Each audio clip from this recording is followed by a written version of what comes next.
Hi, everyone. Welcome to Leveraging Data to Drive Supplier Compliance and ROI. We'll be getting started in just a moment, but first I wanted to remind you, please, if you have any questions, please put them in the chat.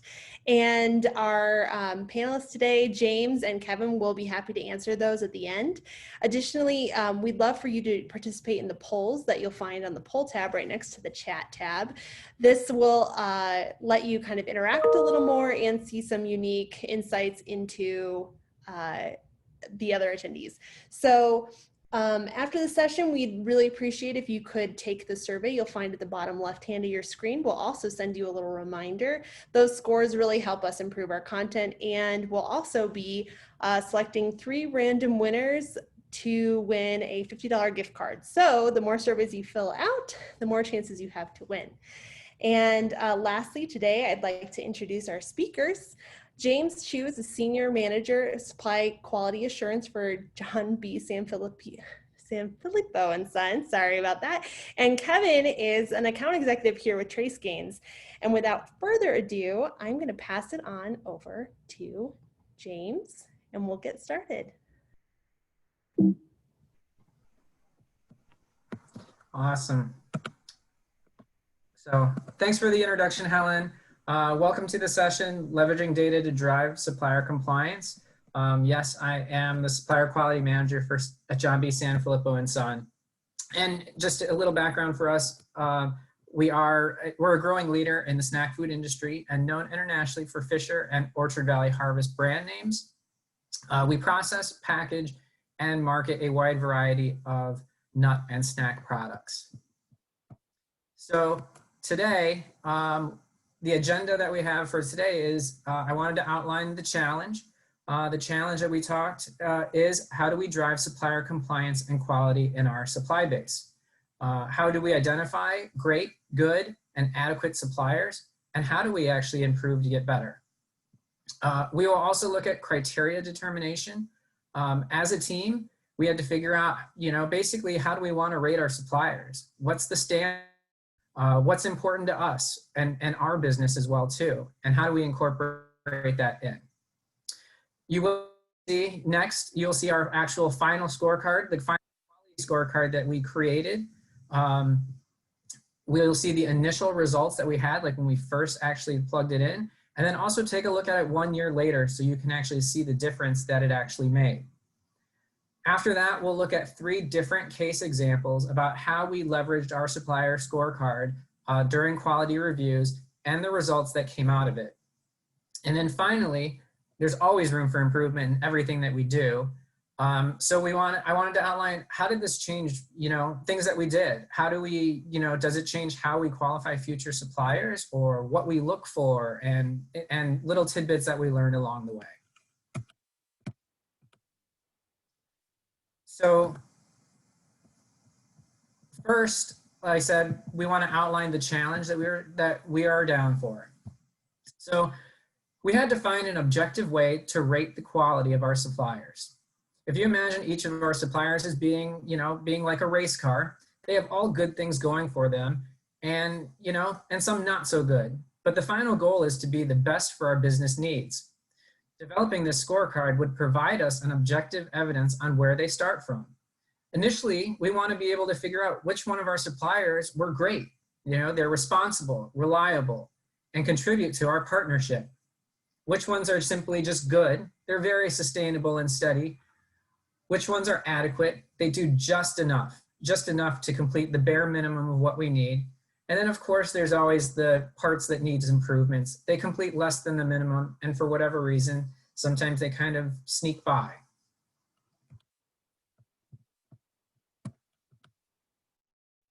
So, of course, there were a couple things that we also have to consider when creating this scorecard.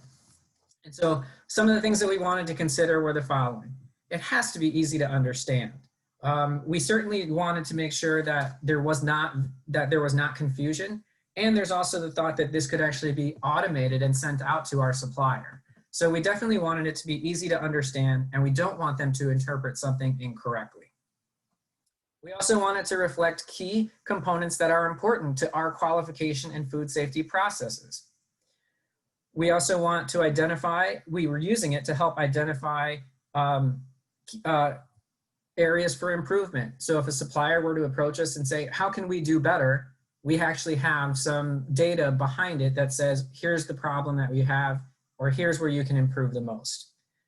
Finally, we also want to encourage the good. I mean, we have some suppliers that are very, very good, and we want to make sure that they recognize that and they realize that. I think the encouragement on there is a good thing for suppliers to also hear that, hey, you're doing a great job, and we want to continue this partnership. The next thing that we looked at, we started to build the scorecard out. We wanted to look at, we started to say, what do we want to actually measure and look at? So when we started, we leaned on a supplier quality benchmark heat map from Gartner. It kind of outlaid the key components that we should include, and we have those circled in green. So they said that, these key quality components or quality attributes would be audit results, SCARs, non-compliance rates, risk rating. You'll also notice that on-time delivery rate is also highlighted in green.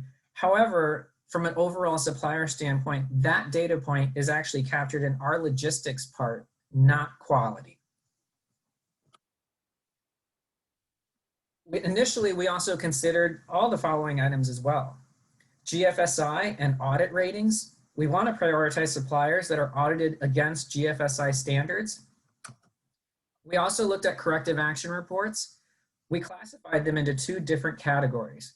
We had a quality corrective action, which we saw typical violations would be like an out of specification result, possibly a moisture that is, 0.1% over the limit or under the limit, or something that is very like a sensory related thing, such as like if they had a high analytical salt content, but if you were to actually taste the product, it really wouldn't be noticeable.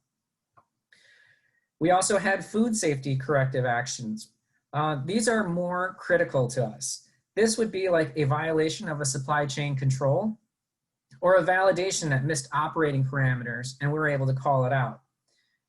Also would be a possible positive for a pathogen, which we hope we would never see, but you never know. But that would fall under a food safety corrective action report.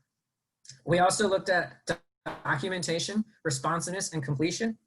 Of course, with trace gains, we were able to measure the document approval and the percentages accordingly.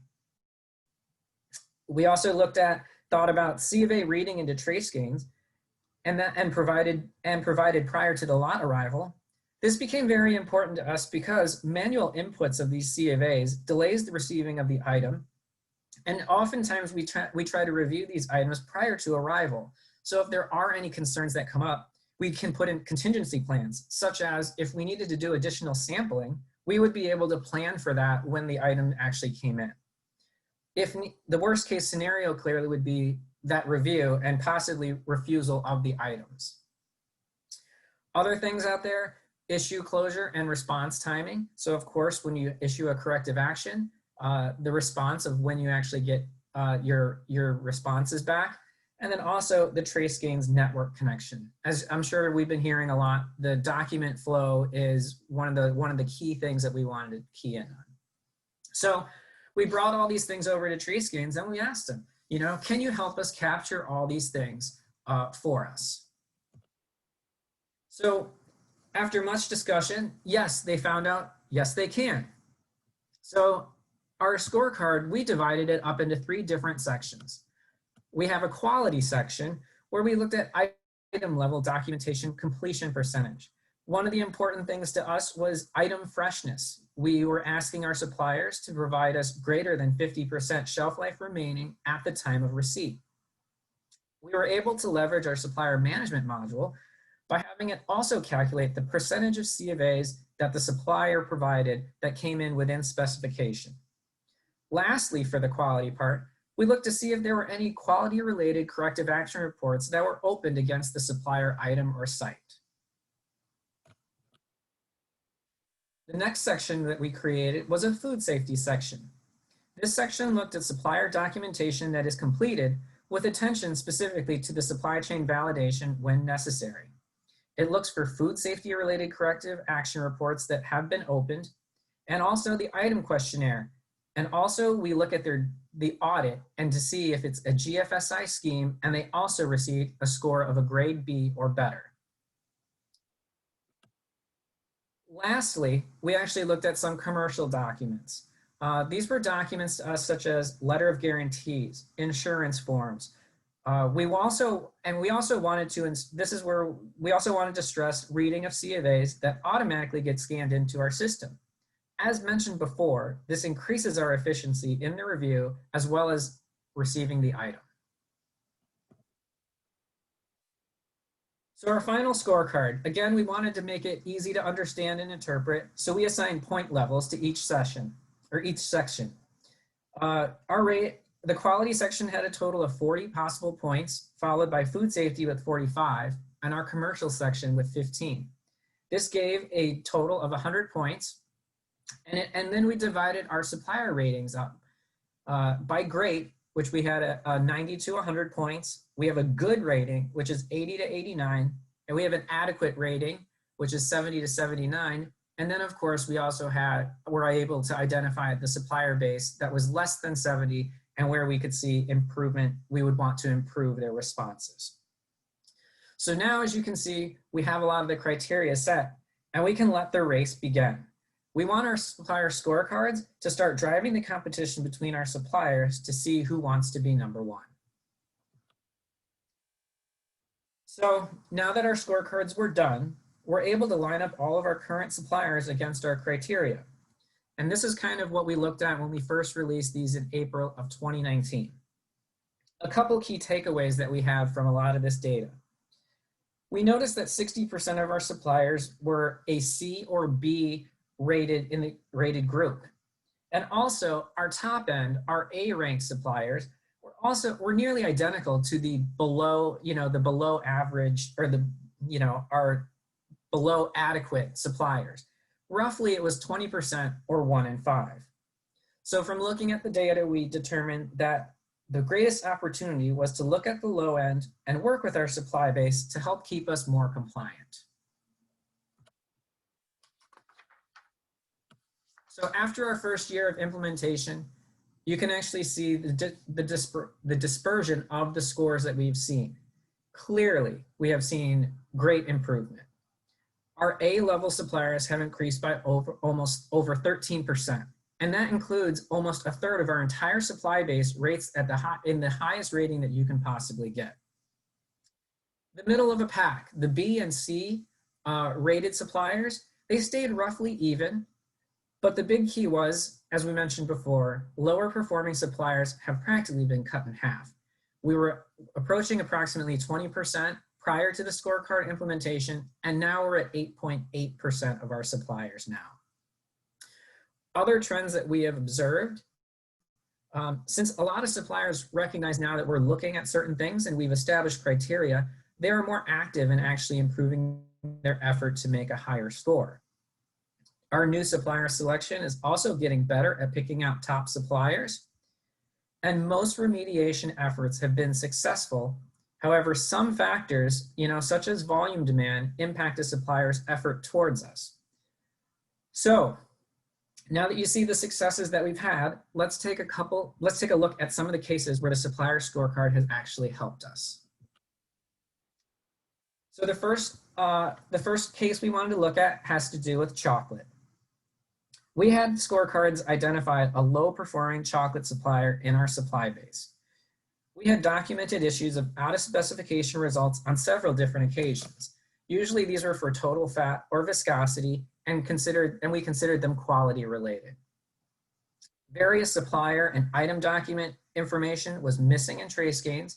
We had left comments for them, but they had not been responded to, and there had been no update in any of the documents. And then we also saw sometimes that shelf life varied quite a bit. This supplier tended to give us pieces of different lots to piece together our order. And some of them eclipsed that shelf life that we had set earlier. We also noticed that C of A reporting was also inconsistent. And then also one of the other things we noticed was when compared to our other suppliers in the same category, there was quite a gap between the scores. This is something that we wanted to see. Is that something that we can catch them up on and remediate them up so that they're level with everybody else? Also a key note here, this was not one of our primary sources. So, while we keep a very close tab on those primary sources, this was not, but again, we wanted to make sure that they're up to standard with everybody else.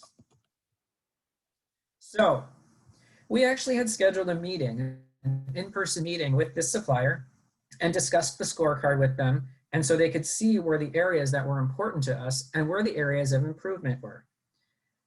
In partnership with our procurement team, higher scores could potentially lead to higher volume. So we noticed, once the scorecards were discussed, we started to see changes almost immediately. Within a week, the specs and documents were being updated, and they'd become much more responsive to any requests that we would have, whether it's quality related or from our R&D team. We also noticed behavioral changes from them. They had redesigned their C of A once they recognized that we had been having trouble trying to get it to scan in for consistency.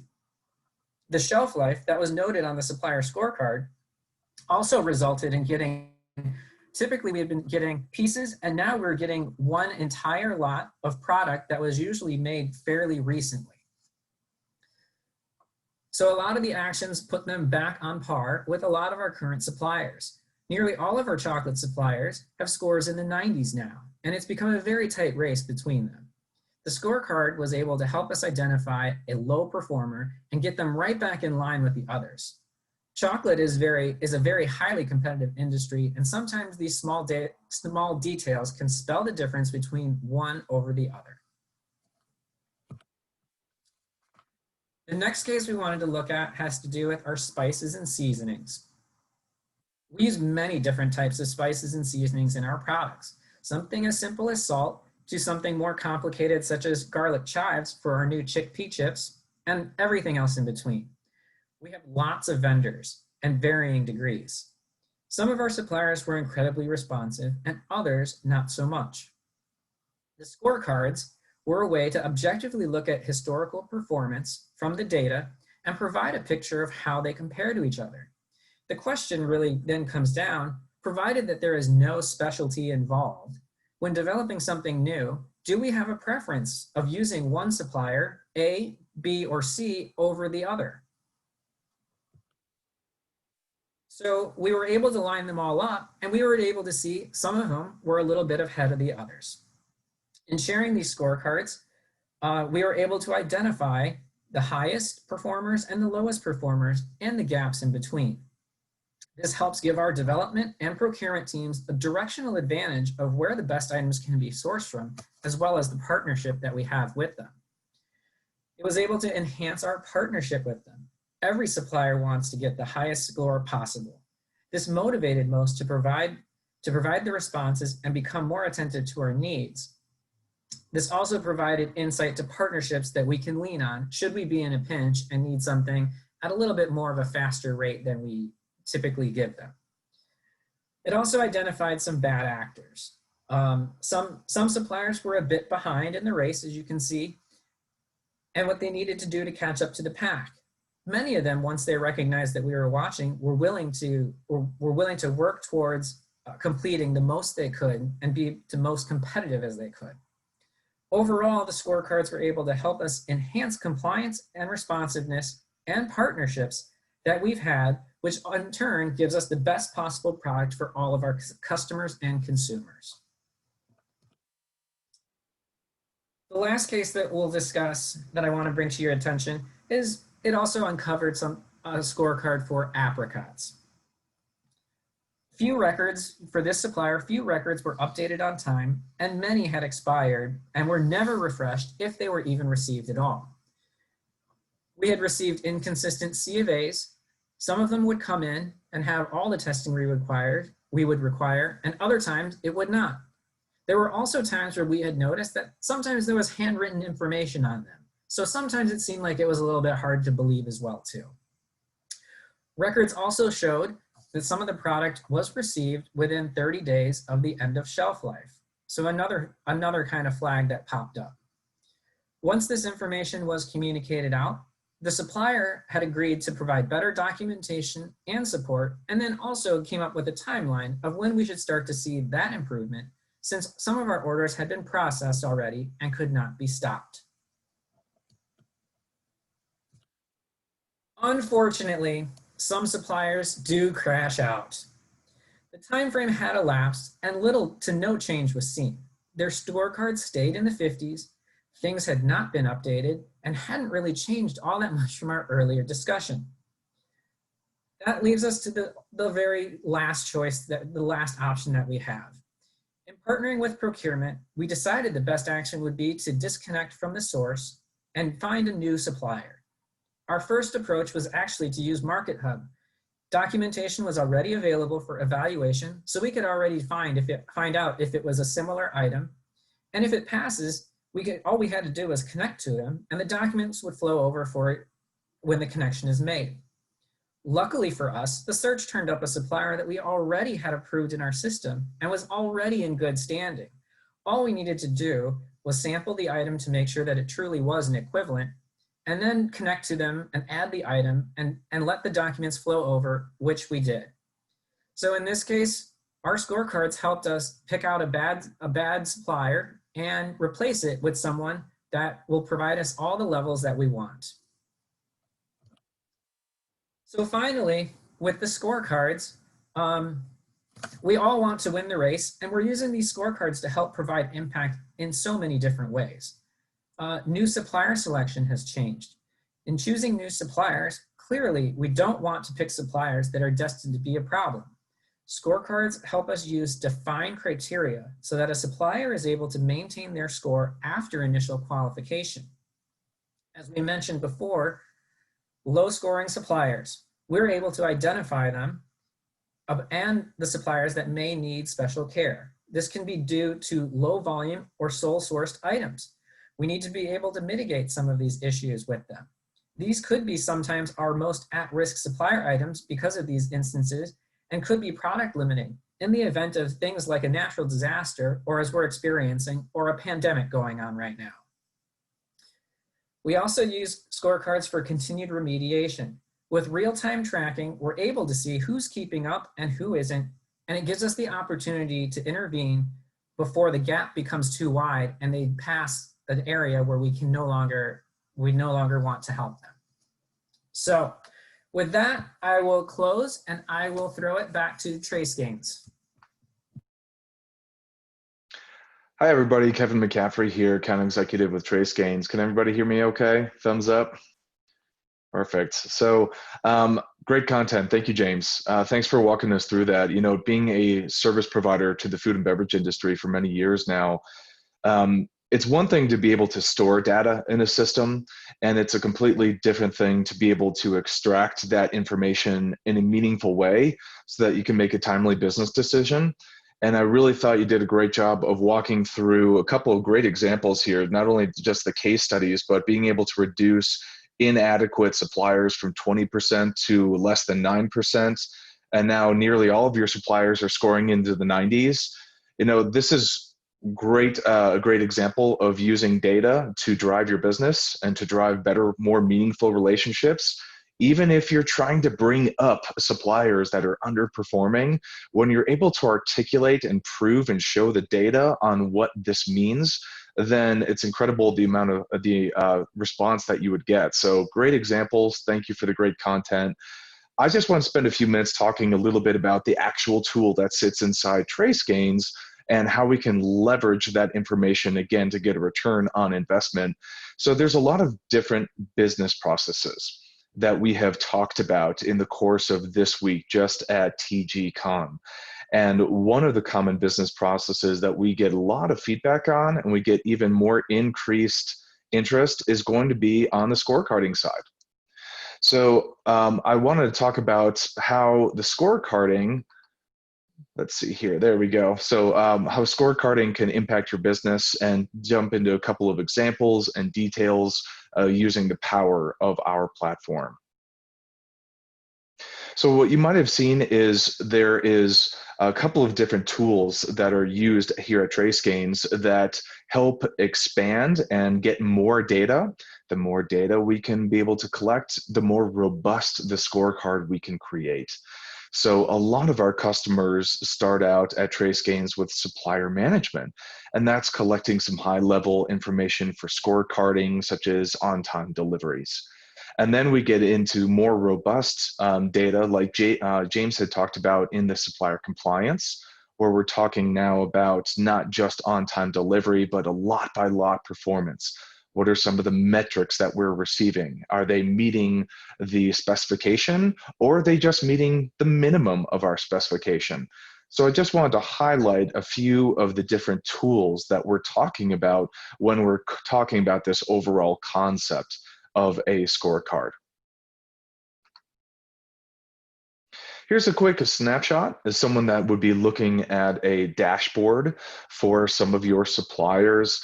As an executive overview, there's a lot of configurable information that we can include into the product here, not just supplier onboarding. We can kind of see a pie chart here as to how many of them are fully onboarded, how many of them are in process, how many of them are maybe laggards when it's coming to the onboarding process, even a supplier status. So how many have been approved and how many have not been approved, or even in this case, rejected or disqualified.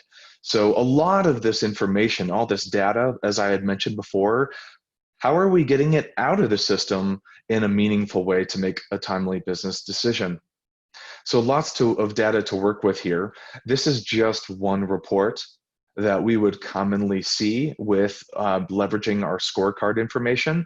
This is actually a quick summarization of all the corrective action reports.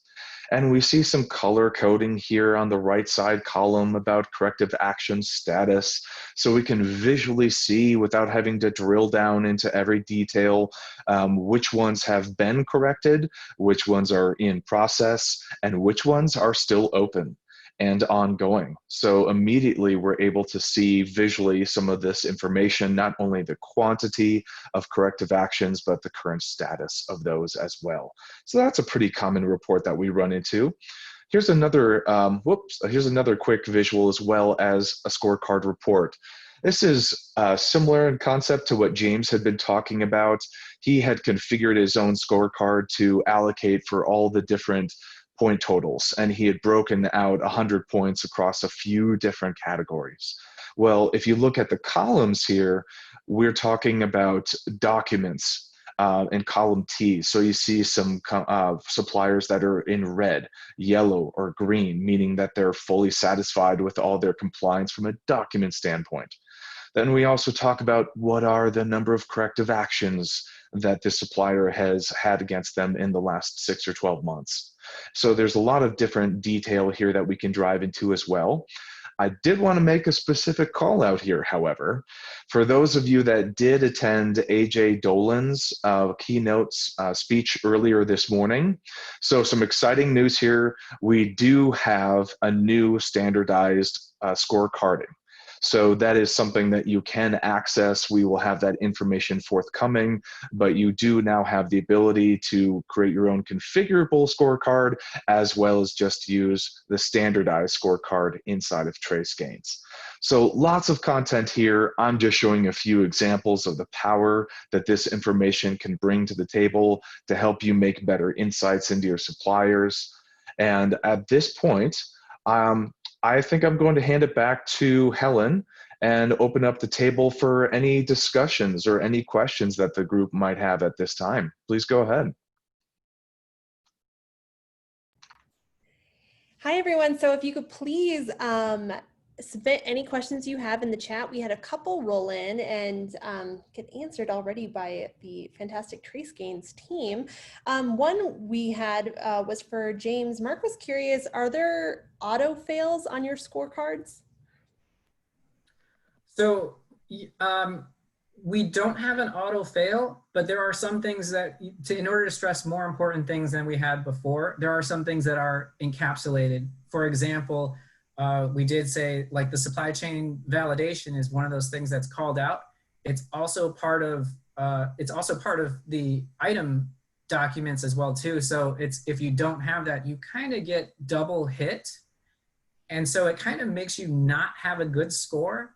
And some of those, like the point totals are such in a way where it's like, if you don't have it, it's going to draw a red flag to us. You know, if we're talking about new suppliers, it would definitely be a red flag for us, you know, when we're starting from that standpoint. And then for existing ones, like I said, that was one of the hurdles that we had. Not everybody actually has it. And so trying to figure out and mitigate what that looks like was one of the things that got some of those people into those higher brackets as well too. I was really curious, James, if you could expand, you know, in the case of when you do have a supplier who's not up to snuff, how do you deal with suppliers who may disagree with your results or aren't performing? So that was also like one of the big discussions that we had once we actually alerted, you know, brought these out to some of our suppliers. You know, I mentioned we had to go through the criteria, and some of the criteria, some suppliers felt, you know, wasn't something that they should be rated on. One of those key attributes like that we mentioned was, you know, we talked about C of A's being scanned into the system. Our suppliers didn't feel like that was really their responsibility. Trace gains connection, didn't feel like that. You know, there were a lot of pushbacks on items such as that. So we had to get to some agreement. As you can see on our scorecard, not all those things made it, but the very important ones that we thought we should really enforce, we did leave on. So the trace gains connection, we weren't really too concerned about, but we were concerned about the C of A being read in. That's a huge time saver on our end. And like I said, some people didn't go for it, didn't like it, but this is how we're rating, and you know, and so this is where we're looking for improvement. There were some suppliers who were like, yeah, we want to get every single point possible. And some suppliers were satisfied with, you know, as long as I'm not at the bottom, you know, I don't have to be at the top. So it really gave us also a gauge about where some of our suppliers, how they viewed it and how, you know, what their effort towards it was. For sure. Thanks so much for that. We've got another question from Courtney. Courtney was wondering, can suppliers see their scorecards and what they're being scored on? So in our instance, we have it automated so that they're sent out. I'm not sure, you know, I think with AJ's talk about those custom scorecards, I'm not sure if suppliers are able to see it from that standpoint. Yeah, I think that's something where if you want to share that content with your suppliers, you certainly have the ability to electronically do that, but you do control the dial there. So if you don't want visibility and you don't want those suppliers seeing that information, then that's something you can adjust in your security settings. Great, thank you both. And then James, I was wondering if you could share, did you have any additional best tips or any best practices that you'd recommend for when you have created your scorecards for really rolling those out? So really, I think, you know, we partnered with some of our more, you know, we know there are some relationships we have that we know were really good. So when we were creating our scorecards, we really walked them through it first to get, you know, you get some of your key suppliers on board about, hey, here's the criteria. Do you feel like it's fair, adequate, you know, just getting feedback from it. That was probably one of the bigger keys for us as well too, to get some of our, you know, some of our better partners on board and say, yes, we agree. That's a fair assessment for some of those.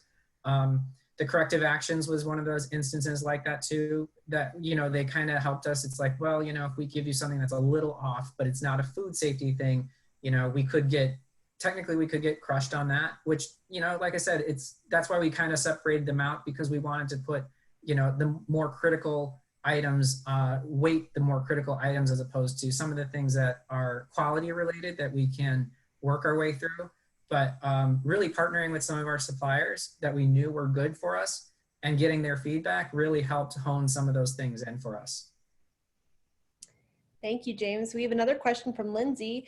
How do you handle materials purchased through a broker? Do you scorecard the broker or do you scorecard the manufacturer? So that's actually a really good question. We actually do both. Obviously, the way we're set up in TraceGains, we do have a scorecard for the broker or for the actual supply site. And then I've actually, I meet with our brokers twice a year and we go through everything that we possibly buy with them. And we look at everything.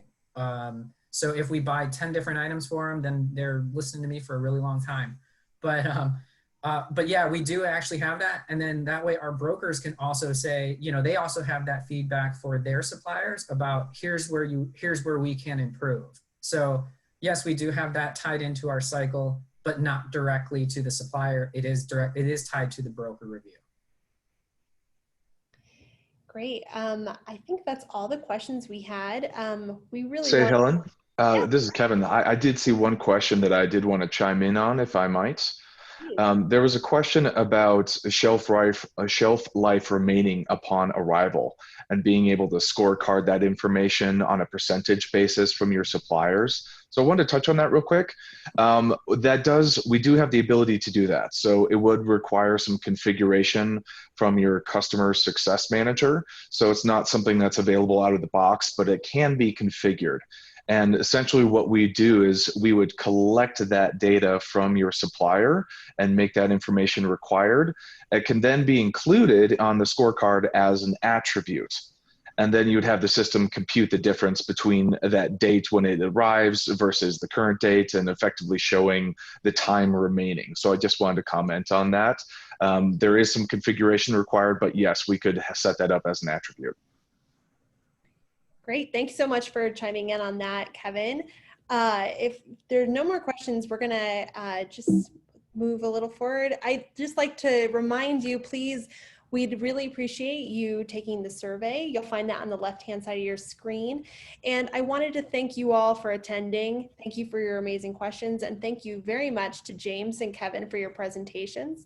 These two will be available throughout the conference today if you want to ping them through the Pathable site, or if you want to reach out to them, we've included their email and their phone numbers. They both have a wealth of knowledge on this and other topics, so please feel free to pick their brains. Thank you so much for attending today, and we hope you're able to join us for the rest of the session. Thanks everybody for attending. Thanks everyone.